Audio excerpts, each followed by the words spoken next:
आज আমি কুমড়ো পাতার পকোড়া বানিয়ে আপনাদেরকে দেখাবো। প্রথমে একটা কুমড়ো পাতা ধুয়ে পরিষ্কার করে নিতে হবে। তারপর ডাল ভিজিয়ে রেখে দিতে হবে 1 ঘন্টার মতো। ডালটা ভেজানো হয়ে গেলে তুলে নিতে হবে। তারপর এটা মিক্সি করে নিতে হবে। মিক্সি করা হয়ে গেল। এবার এর মধ্যে একে একে লঙ্কা কুচি, হলুদ, লবণ, কালো জিরে আর একটু বেসন দিয়ে ভালোভাবে মেখে নিতে হবে। ব্যাটারটা ভালোভাবে তৈরি করে নিতে হবে।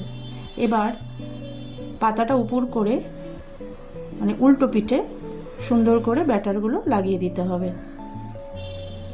হ্যাঁ, নিমকির স্টাইলে এপিট ওপিট করে পুরো ব্যাটারগুলো লাগিয়ে দিতে হবে।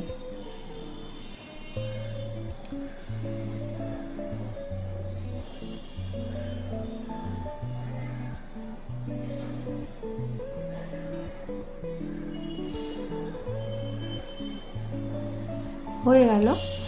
এবার একটা কড়াইয়ের মধ্যে মাস্টার্ড অয়েল তেল নিয়ে সেটা গরম হয়ে গেলে তার মধ্যে একে একে ছাড়তে হবে।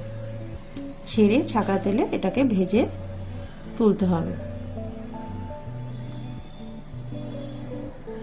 যখন লাল লাল হয়ে গেল এগুলোকে পুরো তুলে নিতে হবে।